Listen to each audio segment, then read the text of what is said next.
So we were talking about lu'abul kalbi, the saliva of the dog, is it najas? The scholars, they have two opinions. There's a view that says that the saliva of the dog is not najas. And the reason why the Prophet ﷺ commanded us to clean the place where the dog's saliva has gone onto is min bab al-ta'abbud. We're worshipping Allah. It's amrun ta'abbudi, as Imam Malik said. It's an act of worship, and it has nothing to do with whether it's tahir or it's najas. And this view is not a view only held by Imam Malik rahimahullah. It's a view held by Imam al-Awza'i, Muhammad ibn Shihab al-Zuhri, Ibn al-Mundhir, and a lot of the Malikiyyah. And if I'm not wrong and my memory serves me right, Ibn Abdul Barr rahimahullah also mentions this view as well, or he strengthens this view as well. But I'm not sure whether Ibn Abdul Barr, I'm not too sure.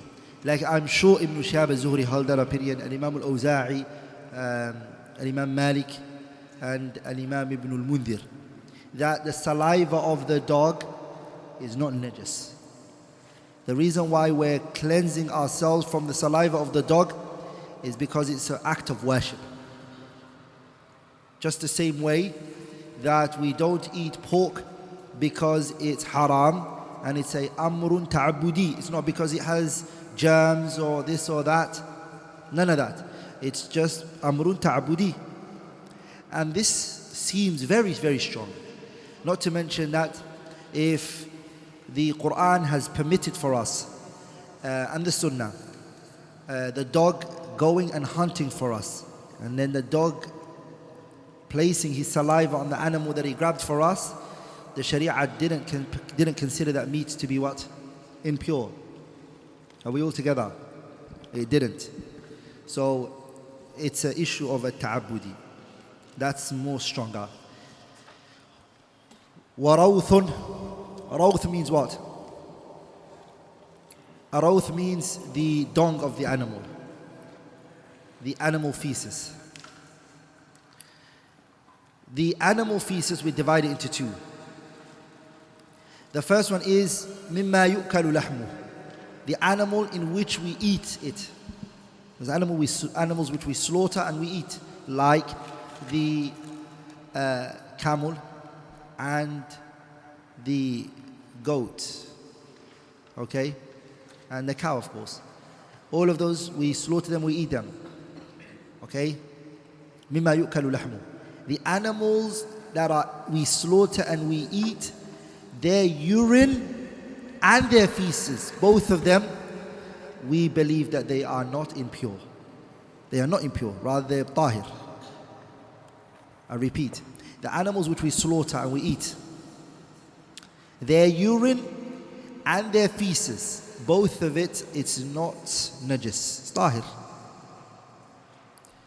And the evidence for that is Hadith Anas radiyallahu ta'ala anhu. He said that قَدِمَ نَاسٌ مِّنْ عُكَلٍ, a group of people came from Ukal. Or Urayna. Ukal or Urayna, it's disputed. They came to the Prophet sallallahu alayhi wa sallam. They were sick and they were ill, and they said, Ya Rasulullah, we're ill, we have an illness. Then the Prophet ﷺ, he said to them, 70 reciters of the Quran, Qurra. So these 70 were Qurra, they were the Qurra, and they were sick and they needed medical attention. And so the Prophet ﷺ, he sent them, and what happened was he commanded them to take the following medication, which is to drink the camel urine and the camel milk now. So both of them drink it together. Some people think that you drink the urine by itself. You don't. You sprinkle the urine on the milk. The milk is the percentage, the highest percentage. The urine, you can't drink it by itself. It's too strong. So it's sprinkled on the milk. So if the urine of the animal, the camel, was impure, then the Prophet wouldn't have told the companions to drink it. From that, the scholars, they took that the animals which we eat, like the goat, and the cow, and the camel, animals that we eat, their urine and their feces, no. As for the ones we don't eat, their feces and their urine are both impure. They're both what? They're both impure. I'll leave the questions to the end, please. Barakallahu feekum. So I need to finish Kitab al-Tahara. Shaykh al-Islam ibn Taymiyyah, he said, وَبَوْلُ مَا أُكِّلَ لَحْمُهُ, the animal which is eaten, its urine, وَرَوْثُهُ, and its what? Feces. طَاهِرٌ, it's pure. لم يذهب أحد من الصحابة إلى تنجسه. None of the Sahabas and the Tabi'een had the opinion, Sahabas, none of them held the opinion that it's impure. بل القول بنجاسته قول محدث. Ibn Taymiyyah said that anyone who says that the urine and the feces of the animal which we eat is impure is coming with a newly invented speech. لا سلف له من الصحابة. None of the Salaf said it from the Sahabas. He said this in his Fatawa al-Kubra. وَدَمُ حَيْضٍ, the menstruation blood. The menstruation blood, the blood that comes from the women is 3 types. The woman, she receives 3 bloods, restricted and unique for the women. The first one is menstruation. Menstruation is a monthly cycle that comes to the woman, and we're going to come to that in details inshallah ta'ala. The second one is called damul istihada. Damul istihada is continual bleeding. The woman has a continual bleeding that doesn't stop. We'll also speak about that inshallah ta'ala. And the third type of blood that comes from the woman is called damul nifas, which is the postnatal bleeding. This is after she gives birth, 40 days. We'll speak about that inshallah ta'ala. But the blood here that the author chose is وَدَمُ حَيْضٍ. وَدَمُ حَيْضٍ, the blood that is hayd, and in there damun nifas falls under it, because the damun nifas is a trapped hayd. Like in damul istihada, we'll come to that later inshallah ta'ala. The damu haydin, the menstruation blood, it's impure. So if it goes in the woman's clothing, it's impure. And this is based on the hadith of Asma bint Abi Bakr radiyallahu ta'ala anha wa an abiha.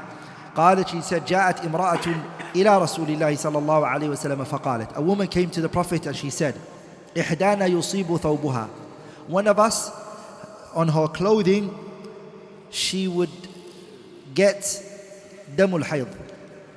Okay, menstruation blood. فكيف تصنع, what should she do? The Prophet said, تحته. What she's going to do is, she's going to sprinkle some small water over it, and then she's going to scratch it off. Or she's going to bring the sides of the cloth and rub it against each other, and then peel whatever's on it. Okay, so she scratches it off, and she pours water over it. ثم تغرسه بالماء. ثم تنضحه, then she sprinkles it on it. ثم تصلي فيه, and then she prays on it. متفق عليه. So whether there's still the stain on there or not, it doesn't matter, that's good. The fact that the Prophet told her to wash it off and to scratch it off and to do this, all of that shows that the blood of the hayd is najis. It shows that it's what? Najis. وَلَحْمُ خِنْزِيرٍ, the author said, the flesh of the swine or the pig, it's what? It's najis. And the dalil ala najasati, the evidence that shows it is najis is قُلْ لَا أَجِدُ فِي مَا أُوحِيَ إِلَيَّ مُحَرَّمٌ عَلَى طَاعِمٍ يَطْعَمُ إِلَّا أَن يَكُونَ مَيْتَةً أَوْ دَمًا مَسْفُوحًا أَوْ لَحْمَ خِنْزِيرٍ فَإِنَّهُ رِجْسٌ. So the author wants from it the last part of the ayah where it says فَإِنَّهُ رِجْسٌ, and the word rijsun means a najasun. وَلَحْمُ خِنْزِيرٍ was mentioned, فَإِنَّهُ رِجْسٌ means a najisun. Some Ahlul Ilm, they actually transmitted اتفاق على نجاسة لحمه. Some of the scholars, they transmitted ijma', such as Ibn Hazm في مراتب الإجماع. The author then said, وَفِيمَا عَدَى ذَلِكَ خِلَافٌ, anything other than that is a difference of opinion. Anything other than that, meaning what he just mentioned, there's a khilaf. Because we mentioned the qa'idah before, al-aslu fil ashya'i at-tahara. Everything, the asl for it, brothers, is that it is what? It is tahir. إِلَّا مَا نَقَلَهُ الدَّلِيلُ except that which the evidence removes it عن طهوريته, except that which the dalil removes from its tahuriyah and says that it's no longer tahir anymore. The asl for everything is what? Tahir. لأن the qa'idah is istisḥab بقاء ما كان على ما كان. Everything remains in its default position, which is that it's pure until proven otherwise. So we say everything is pure until proven otherwise. All of these are the things that the author mentions that are impure. From the things that are mentioned is al-Madhy, which are disputed as well. The Madhy. The Madhy is a fluid which is abyad, raqiqun lajiz. It's sticky. It comes out from the men. يخرج, it comes out بدون شهوة ولا فتور. When it comes out, there is no desires with it and there's no fatigue. You don't get tired from it. And this is the one that Ali ibn Abi Talib, he mentioned, it's mentioned in the famous hadith Sahih Bukhari and Muslim, that Ali ibn Abi Talib, he said, كنت رجل مذاء. I was رجلا, a man مذاء. I was a man who was مذاء. Okay? وكنت أستحي, and I was shy, and أسأل رسول الله صلى الله عليه وسلم, to question and ask the Messenger عليه الصلاة والسلام. Then this one generally comes out when it's cold. It comes out maybe sometimes after the person urinates, it comes out. Sometimes it may even come out with the person not even feeling it came out, and they see it later. So Ali ibn Abi Talib, he said, I was one who was madha. It used to come out from me a lot, and I was shy to ask the Prophet sallallahu alaihi wasallam why. لِمَكَانِ ابْنَتِهِ. The reason I never asked him is because his daughter was married to who? Ibnatihi sallallahu alayhi wa sallam. He's married to who? Fatima. So he's my father-in-law. So what did he do? Again, the Sahabas, even though they were shy and they wanted to know something, they wouldn't dismiss the knowledge and the ilm. So if they want the knowledge, they really want it. So he thought about it, and then he called the noble companion Al-Miqdad ibn al-Aswad, and he said, Miqdad, how about you ask the Prophet for me? And then Miqdad went, and Miqdad asked the Prophet sallallahu alaihi wasallam, and then the Prophet said, يَغْسِلُ ذَكَرَهُ, he washes his private part, وَيَتَوَضَّأ, and then he does wudu. And then this shows, يَغْسِلُ ذَكَرَهُ shows what? That is impure. وَيَتَوَضَّأ, and then he does wudu. Jumhur Ahl al-Ilm, the overwhelming majority of scholars, they took from this hadith that the Madhy is najis, which the author didn't mention. Lakin the many. The many is the one that comes out after sexual intercourse, and it's the one that leads to a child, and it comes out due to desires, and after it, fatigueness and tiredness comes from it. This one is tahir. This one is not najis. It is tahir. And the evidence that it's tahir is what? The istishab that I just mentioned. The asal is everything is tahir until proven otherwise. So there's no evidence that has been found that shows that the many is what?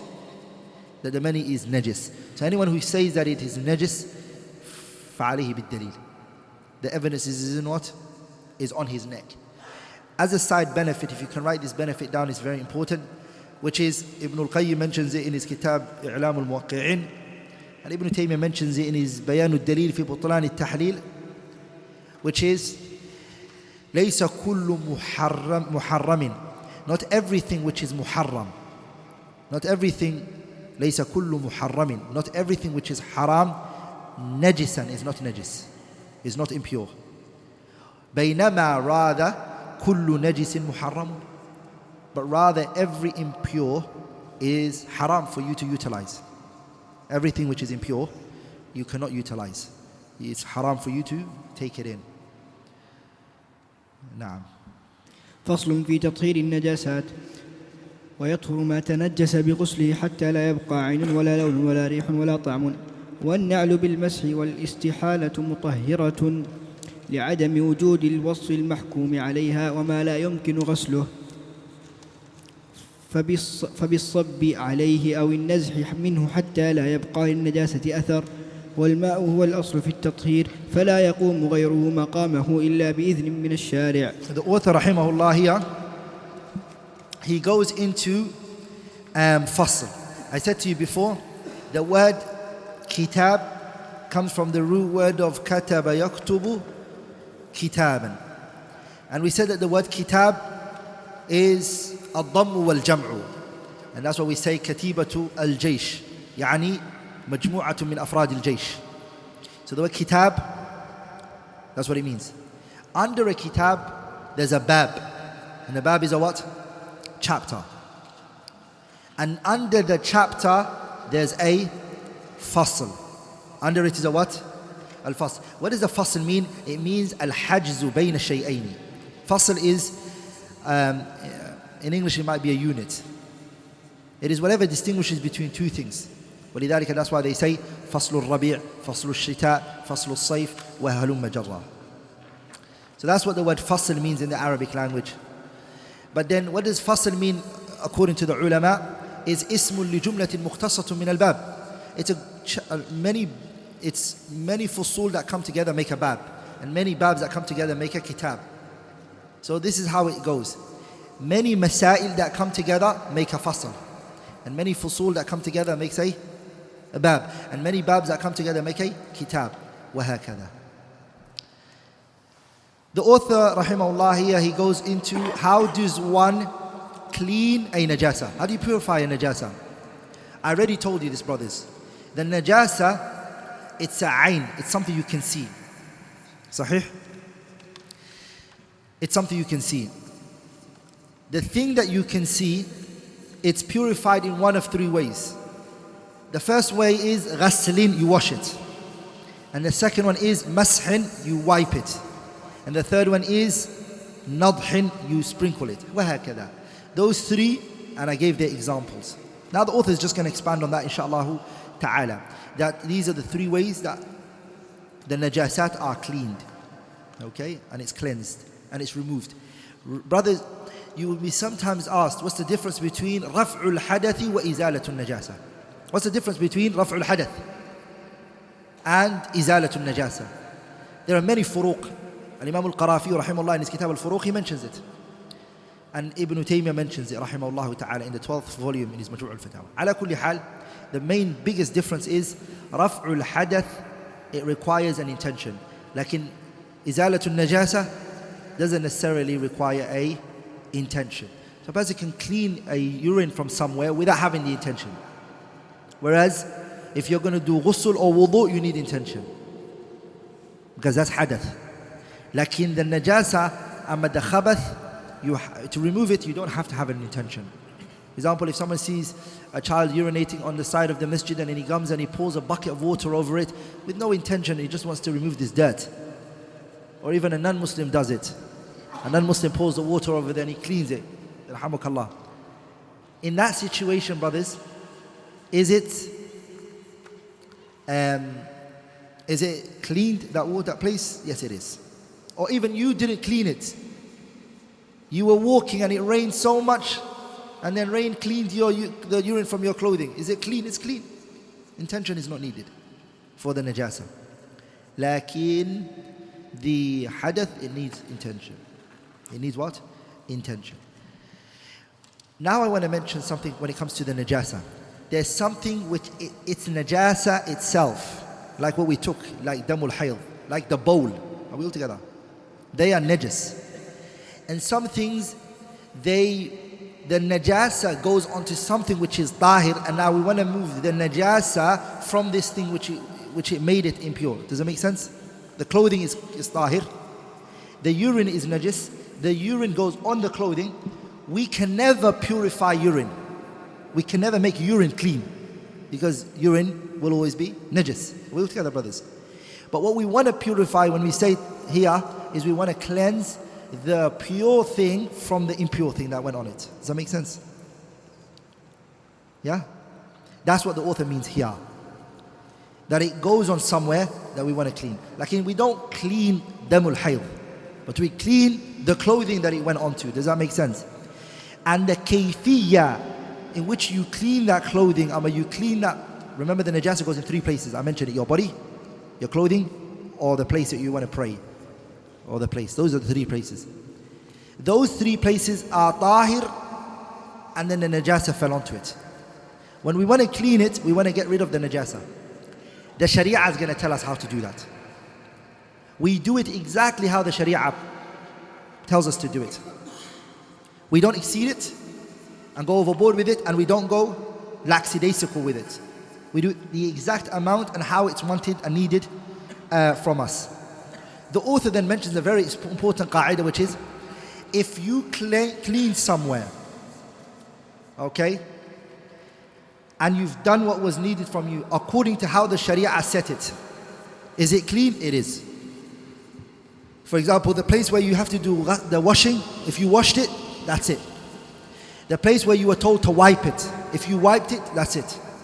The place where the Sharia told you to sprinkle, if you sprinkled it, the job is done. Are we all together, brothers? That's good. Now we go back to the things that are impure in and within itself. Am I making sense?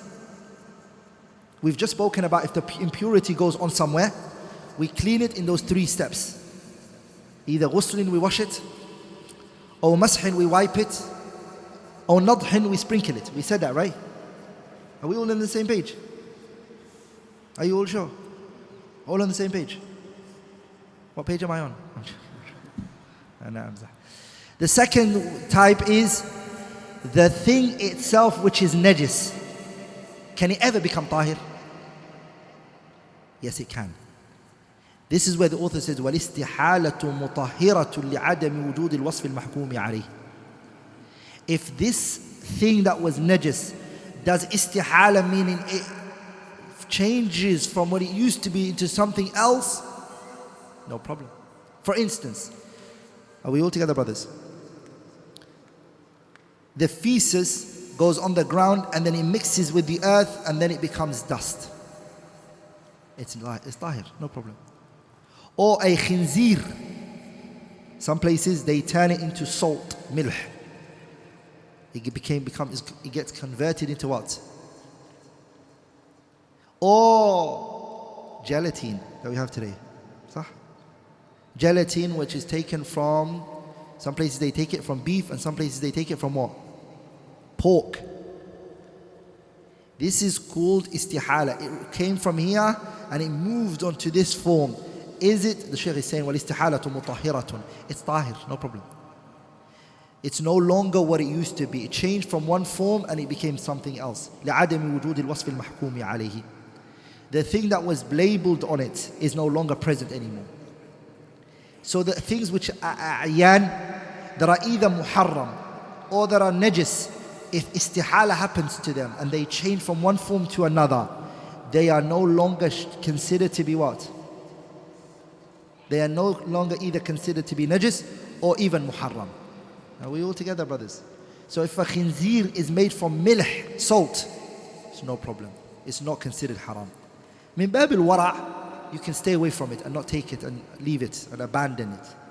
Like in the author here is saying, because it moved from this to this, it is, it's something else. It's not khinzir. You will not call it khinzir. What are you going to call it? You're going to call this milh.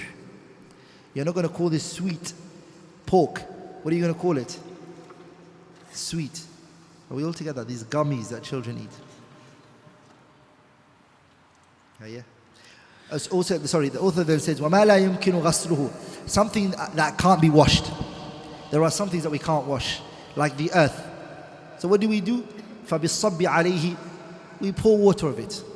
And this is the example of the Hadith al-Arabi, the story of the Bedouin man who urinated. What was done? Nobody can clean the floor like that. So you pour a bucket of water, which is a form of washing. You just wash it with water. Na'am. وَالْمَاءُ هُوَ الْأَصْلُ فِي التَّطْهِيرِ. Brothers, which is the thing that purifies? Water. Brothers, the qadiyya of knowing what is an asl, which is the default position, is very important in fiqh. Very important. Because النقل عن الأصل يسأل. If you move from the asl, the person has the right to ask you, لما? Why? لكن لا يسأل عن الأصل. No one can ask you about the asl. If something's upon the correct. So for example, someone is purifying himself with water. No one's going to say, why are you purifying yourself with water? But if someone is doing tayammum, we have the right to ask them, why are you doing tayammum for? Because tayammum is not the asal. What is the asal? The water is the asal. Are we all together? So knowing the asal in every chapter of fiqh helps you a lot, because you don't have to explain yourself if you're upon the asal. The other person has to explain himself. Does that make sense? No? Huh? Then the asal is that we purify ourselves with water. Water is the asal. That's what the author is saying. فَلَا يَقُومُ غَيْرُهُ. Nothing can stand in the position of water إِلَّا بِإِذْنِ مِنَ الشَّارِعِ. The shari', which is Allah Azza wa Jalla, and the Prophet is sometimes referred to as the shari'. Ibn Taymiyyah says majazan. The Prophet is not legislator. Allah is the one who legislates. The Prophet ﷺ is a muballigh anillah. He conveys on behalf of Allah. Anyways, the Prophet and Allah Azza wa Jalla, whatever they state and tell us, or whatever situation they tell us, that you can leave the water and you can use other than the water, then we will. So the person who uses other than water, he has to have evidence for that. Are we all together? And there are two situations when you have the rights to leave the water. The first one is عدم وجود الماء, when there is no water found. Are we all together? There's no water, you can't find water. And the second one is ضرر, a harm that will come about if you use the water. A harm that will come, the water is there, not missing, but there's going to be a harm that's going to come if you utilize the water. And the harm can sometimes be that you're physically going to get sick from using the water. Or if you use the water, you're going to die from thirst, because you need the water for drinking. It's the only water that you have for drinking. So you don't want to use it for wudu or ghusl.